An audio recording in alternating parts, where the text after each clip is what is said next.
যতনাই আনিছো লগতে আনিছো আহতৰ দলত মুকলি বিহু উদযাপন কৰিবলৈ সাজু হাবিভঙা ৰাইজ। আজিৰ পৰা দুদিনীয়া কাৰ্যসূচীৰে আৰম্ভ হৈছে ৩৫ সংখ্যক হাবিভঙাৰ ৰঙালী বিহু সন্মিলন। বিহু বিহু লাগিছে গাত, বিহুতে বলিয়া হাবিভঙা বিহু বলিয়া জীয়ৰী বোৱাৰী ডেকা গাভৰু। অসমৰ বাপতিসাহোন হিয়াৰ আমঠু ৰঙালী বিহু। এনেহেন ৰঙালী বিহুৰ বতৰত কুলি কেতেকীৰ ইননি মিননি মাত আৰু আনফালে ঢোল টকা গগনা আৰু টিহুটি মাতত মতলীয়া হৈছে ডেকা গাভৰু আৰু ককা আইতাহঁতো। উল্লেখযোগ্য যে মাহজোৰা ৰঙালী বিহুৰ অসমৰ বিভিন্ন প্ৰান্তৰ লগতে কলাইগাঁৱৰ নিকটৱৰ্তী হাবিভঙা গাঁৱৰ শিৱ মন্দিৰ প্ৰাংগণত আজিৰে পৰা আৰম্ভ হৈছে ৩৫ সংখ্যক ৰঙালী বিহু সন্মিলনী উদযাপন। আজি ৰাতিপুৱা ৯ বজাত স্মৃতি তৰ্পণ, বন্তি প্ৰজ্বলন আৰু বিহু পতাকা উত্তোলন কাৰ্যসূচী অনুষ্ঠিত হয়। বিহুৰ পতাকা উত্তোলন কৰে অৱসৰী প্ৰধান শিক্ষক তথা কেন্দুকলাই সাহিত্য সমাজৰ সভাপতি বিজয় কৃষ্ণ শৰ্মাই। উল্লেখযোগ্য যে অহা ৪ মে'ত সন্ধিয়া অসমৰ অতিকৈ চেনেহৰ ৰঙালী বিহুৰ মূল আকৰ্ষণ আহতৰ দলৰ মুকলি বিহু উদযাপন হ'ব। উক্ত অনুষ্ঠানত BTREM দিগন্ত বৰুৱাৰ লগতে বিশিষ্ট ব্যক্তি উপস্থিত থাকিবলগীয়া মুকলি বিহুত কেইবাটাও আগশাৰী বিহুৱা দলে মুকলি বিহু প্ৰদৰ্শন কৰিব। উক্ত সন্মিলনীত ৰাইজৰ সহায় সহযোগিতা আৰু উপস্থিতি কামনা কৰিছে উদযাপন সমিতিয়ে। কলাইগাঁৱৰ পৰা ভুৱন বনিয়াৰ ৰিপৰ্ট এণ্ড লাইভ।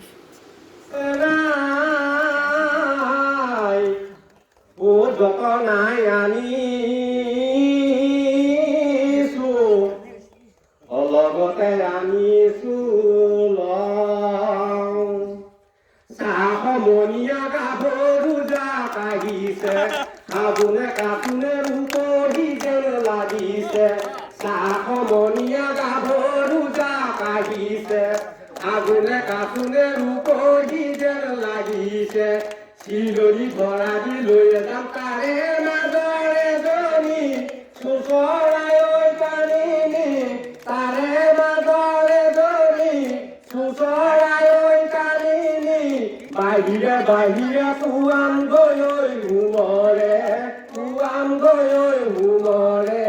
গুৰি আমাৰ খেতিডৰাত ধানে পোক মেলে আৰু পোক পৰুৱা পৰি যাতে অপকৰ্ম কৰিব নোৱাৰে তাৰ কাৰণে তাতে মানুহে চাকি জ্বলায়। এই চাকিৰ পোহৰত আহি এই পোক পতংগবিলাক পৰি মৰক, এইটো এটা বিশ্বাস।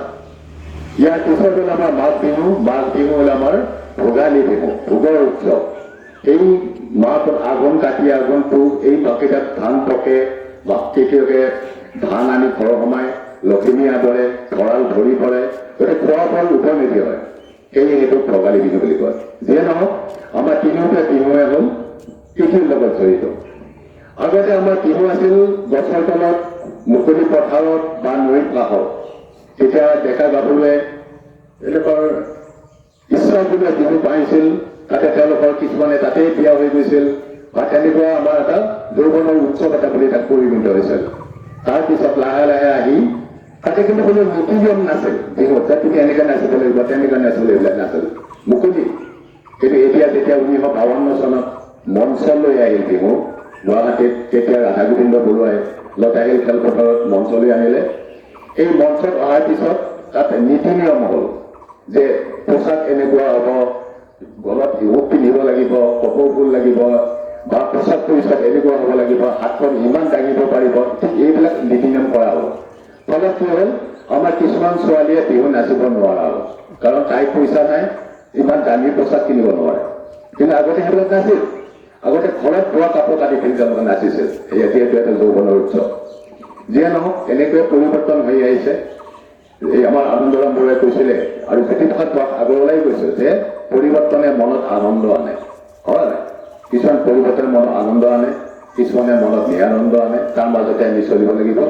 যিয়ে নহওক আমিও আহি আজি এই বিহু ৩৫টা বছৰ অতিক্ৰম কৰি আজি ৩৬ বৰ্ষত ধৰি দিলোঁ। আশা কৰোঁ ইয়াৰ যিটো পৰৱৰ্তী বিহুটো আমাৰ বৰ্ষ আহি আছে, তাতো আপোনালোকে এনেকৈ উৎসাহ উদ্দীপনাৰে বিহু উৎসৱটো পালন কৰাত আগবাঢ়ি আহিব, আমাৰ নতুন প্ৰজন্মক উৎসাহ যোগাব।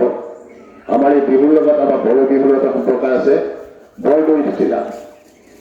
আমাৰ বিশ্বাস এটা আছে যে এই পৃথিৱীৰ যিজন ৰজা আছিল আগতে, দেৱতা আছে, তেখেতৰ এজনী ছোৱালী আছিল বৰদৈ চিলা।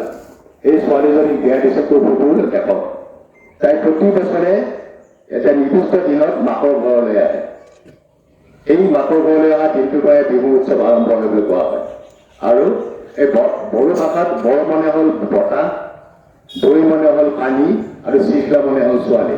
বতাহ আৰু পানীৰ ছোৱালী হোৱাৰ কাৰণে সেই বতাহ মানে এই বহাগৰ মাহতে কোনো বতৰৰ কোনো নিশ্চয়তা নাই, বতাহ বৰষুণেৰে ভৰি পৰে। আৰু এনেকৈ আমাৰ বিহু উৎসৱ পালন কৰি আহিছে, আমি বিহু উৎসৱ পালন কৰি যাওঁ।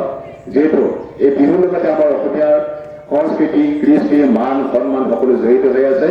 গতিকে আপোনালোক আহে এই পিছ পৰি থকা মনোভাৱটো নানি আপোনালোকে আহে এই কাৰ্যসূচীবিলাক আগবাঢ়ি আহক।